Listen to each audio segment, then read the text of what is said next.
The black dress feels wrong against my skin as I stand before my 7-year-old son's casket. Wrong because Nathan should be here, holding my hand, sharing this unbearable weight. Wrong because parents shouldn't outlive their children. Wrong because while I'm burying our son, my husband is in Hawaii with his mistress. I know this because the photo arrived on my phone 10 minutes ago. Nathan, tanned and grinning, cocktail in hand, his arm wrapped around a blonde who can't be more than 30. The message below reads, "Thought you should see what your husband's really doing today. A concerned friend." My mother's hand tightens on my arm. "Gabrielle, you're shaking." I am. The phone trembles in my grip until I stuff it back into my purse. Around us, mourners whisper and stare. They know. Of course they know. In our small town, secrets spread like wildfire, and Nathan's absence at his own son's funeral will fuel gossip for months. "I'll kill him," my mother mutters, her voice thick with rage. "I'll kill that bastard with my bare hands." Lucas's small coffin gleams under the chapel lights. White roses blanket its surface, his favorite flower since the day he learned they could change color with food coloring. We spent hours in the hospital doing science experiments, watching pale petals transform into brilliant blues and purples. Anything to see him smile through the pain. Nathan's parents hover at the edge of the gathering, their expressions carefully neutral. Linda, my mother-in-law, catches my eye and quickly looks away. She knows too. She's probably known all along. "Mrs. Thompson?" The funeral director approaches, clipboard in hand. "We're ready to begin." I want to scream that I'm not ready. That none of this is right.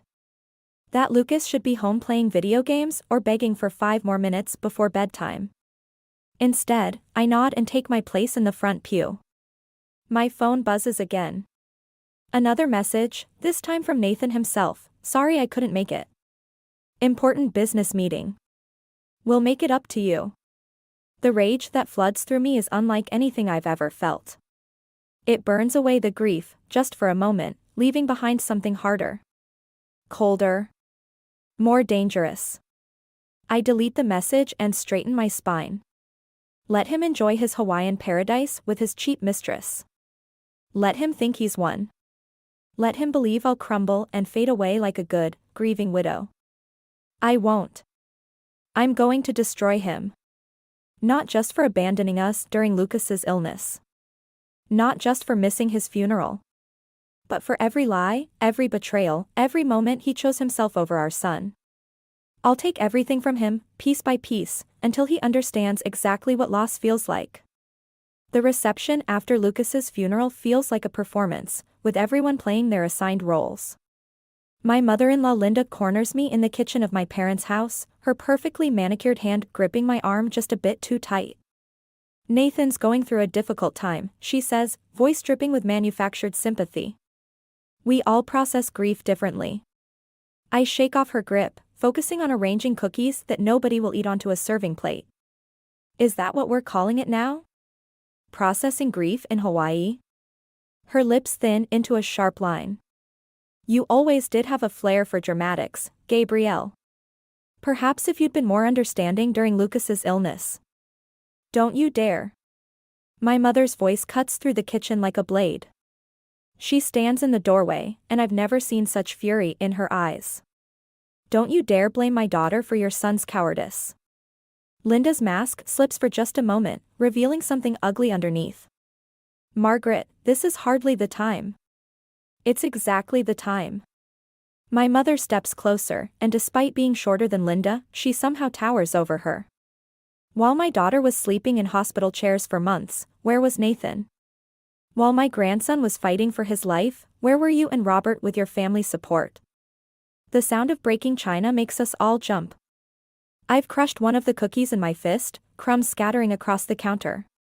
In the living room, I can hear my father asking someone about his newspaper for the 3rd time in 10 minutes. "We contributed financially," Linda says stiffly. "Which is more than I can say for some people." My mother laughs, but it's a harsh sound. "Oh yes, your precious money. Tell me, Linda, does Nathan know about the trust fund yet? The one Robert's father left specifically for his great-grandchildren?" Linda's face goes white.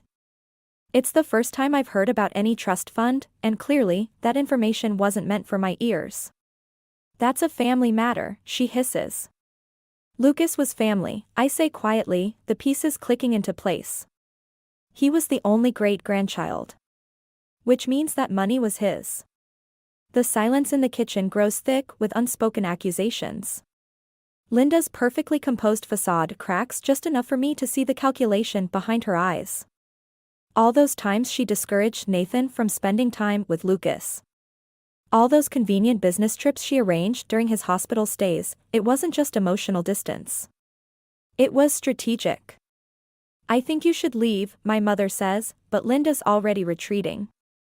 Her heels clicking against the hardwood floor like tiny hammers driving nails into my growing rage. I turn to my mother. Tell me everything about that trust fund. Her smile is grim. Oh, sweetheart. That's just the beginning of what I have to tell you.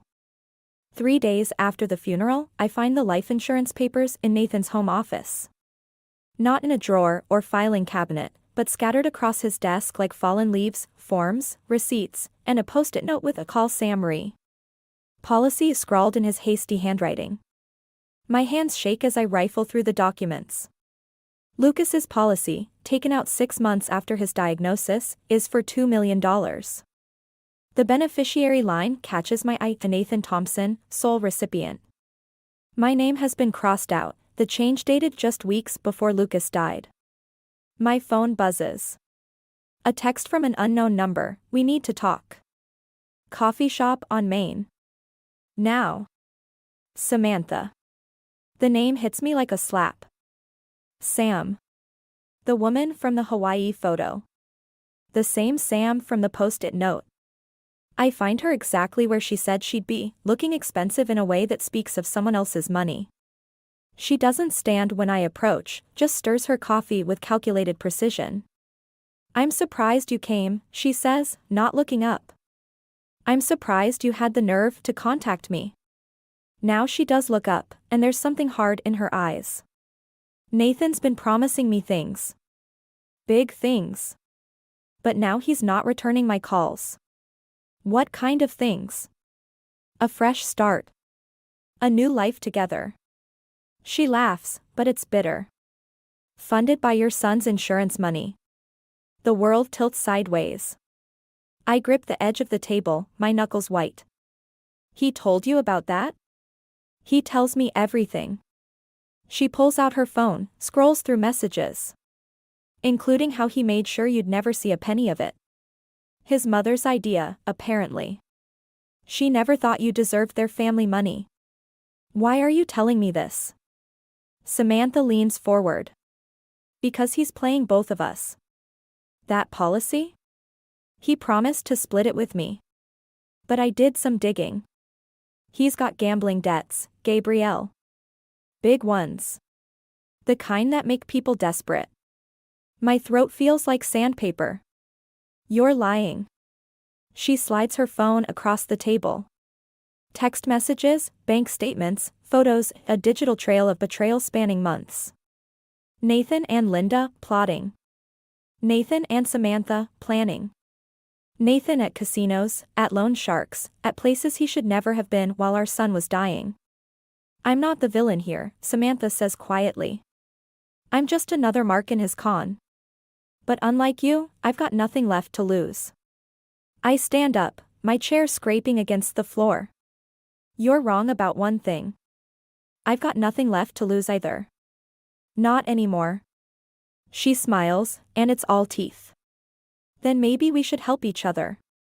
I look at her, this woman who helped destroy my family, and realize she might be exactly what I need, a weapon aimed straight at Nathan's heart. I find my father sitting in Lucas's room, holding one of his stuffed animals, the worn penguin that went with him to every hospital stay. He looks up at me with that familiar confused expression, but today there's something different in his eyes. You look just like your mother when she's planning something dangerous, he says, his voice clearer than it's been in months. I sink onto Lucas's bed, the mattress still holding the indent where he spent his final weeks. Dad, do you remember what we talked about yesterday? He strokes the penguin's matted fur. No. But I remember Lucas telling me about the trust fund. Right before. His brow furrows. Was that real? My heart stops. What trust fund, Dad? The one Nathan's father wanted to discuss. Robert came here when Lucas was sick. Said something about protecting family assets. He looks around the room, momentarily lost. Did I dream that? I take his hand, forcing myself to stay gentle despite my racing pulse. No, Dad. When exactly was this? Your mother was at the hospital with Lucas. Robert brought papers. He squeezes my hand suddenly, his grip surprisingly strong. I didn't sign them. They felt wrong. Like when you smell smoke but can't see the fire. The pieces clicked together: Robert's unexpected visits, Linda's careful manipulations, Nathan's sudden interest in our family's property holdings. They weren't just after Lucas's insurance money. They were trying to secure everything while my father was vulnerable. My phone buzzes. A message from Samantha: Nathan's back. Meeting with his lawyer tomorrow. Something about property transfers. I should have protected you better, my father says, his voice cracking. Both of you. You did protect us, Dad. By not signing those papers. I stand, my decision crystallizing. And now it's my turn. He holds out the penguin. Lucas knew, you know. About Nathan.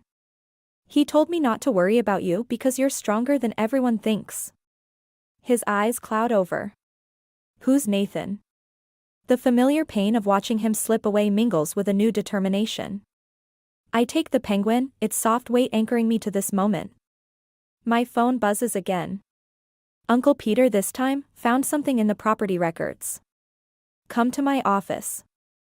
Now. I kiss my father's forehead. I have to go, Dad.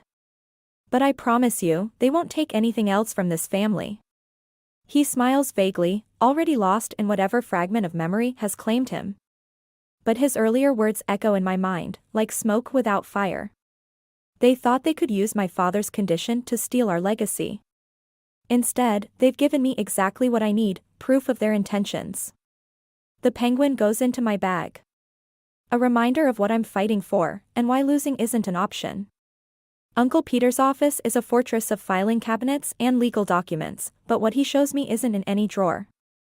It's on his computer screen, a series of property transfers dating back to when Lucas first got sick. They've been planning this for months, Peter says, scrolling through document after document. Shell companies, hidden accounts, all leading back to Nathan and his parents. My fingers trace the dates on screen. Each one corresponds to a hospital stay, a chemotherapy session, a day when I was too focused on keeping Lucas alive to notice what Nathan was doing. Here's the kicker, Peter continues, pulling up another file. They used Lucas's medical bills to justify emergency sales of your joint assets.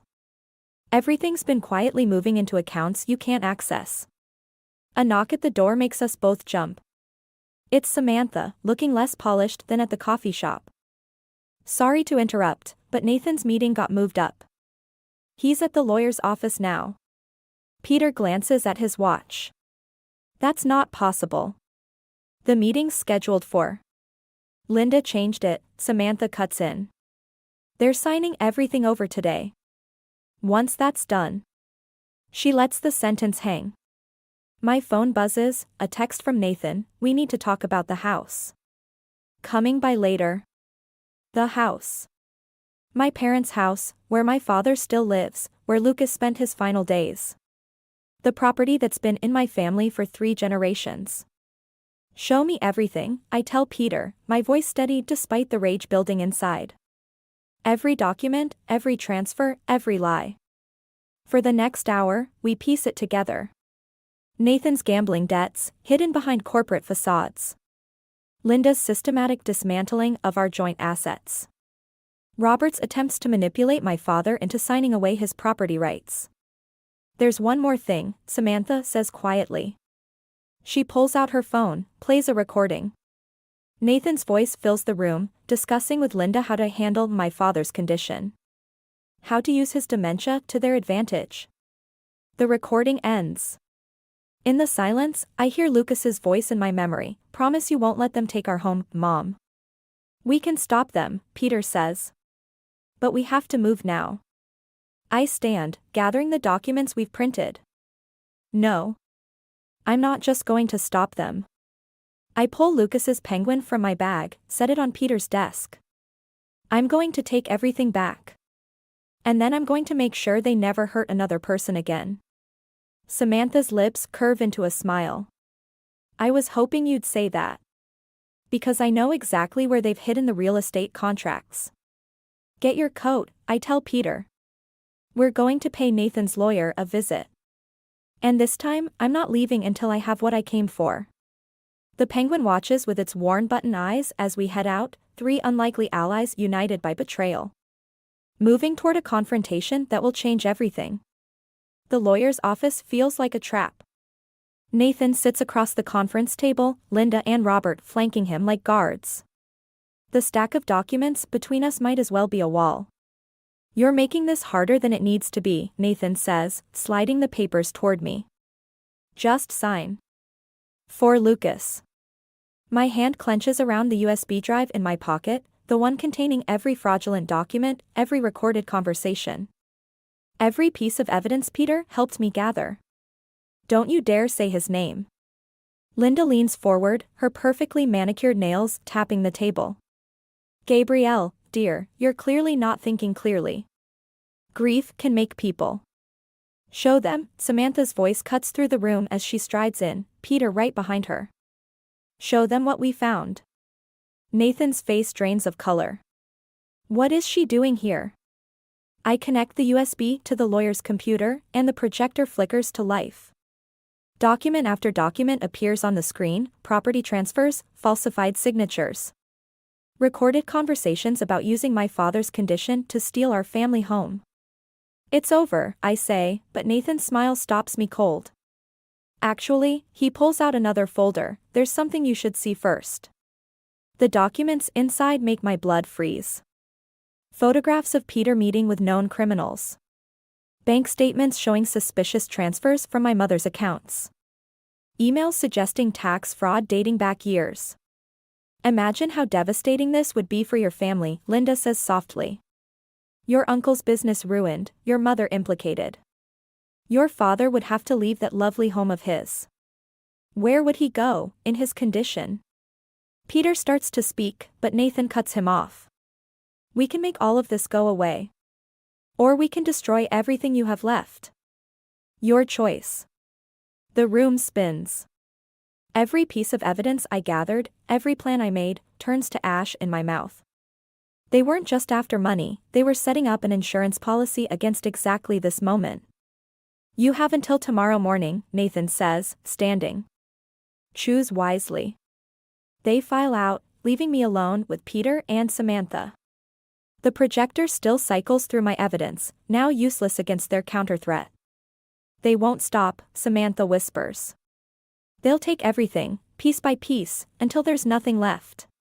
I stare at the last photo on screen, Lucas in the hospital, Nathan conspicuously absent, as always. My son fought until his last breath, never giving up despite impossible odds. No, I say, my voice steadier than I feel. They won't take anything else. Because we're not playing their game anymore. Peter touches my shoulder. What are you thinking? I'm thinking it's time to stop trying to beat them at their own game. We need to change the rules entirely. The lights flicker, casting shadows across the evidence of both our crimes and theirs. Tomorrow morning suddenly feels very far away. My mother's kitchen has always been a sanctuary, but tonight it's a war room. Files and documents cover every surface as Margaret spreads out what she calls her insurance policy. I've been tracking Nathan's schemes since Lucas's first hospital stay, she says, revealing years of surveillance photos, bank statements, and recorded conversations. I knew something wasn't right when he started pressuring Henry about the property titles. Peter picks up a document, his eyes widening. These transfers? They're all legally binding, but they're not what Nathan thinks they are. A knock at the door makes us all freeze. Samantha slips in, her designer outfit replaced by casual clothes, her phone recording. They're on their way. Linda convinced Nathan that tonight's the night to force your hand. Perfect timing, my mother says, and there's something in her voice I've never heard before, steel wrapped in silk. Show her, Peter. My uncle pulls up documents on his tablet. Every property Nathan thought he'd secured, every asset he tried to steal, has been legally transferred, not to him, but to a trust in Lucas's name. With me as executor. How? I whisper. Your father had more clear days than they realized, Margaret says. We made sure every transfer was properly witnessed and notarized during those moments. Nathan's been so busy creating fake documents, he never bothered to check the real ones. Headlights sweep across the windows. Car doors slam. Remember, Peter says quickly, let them think they're in control. Nathan bursts in without knocking, Linda and Robert right behind him.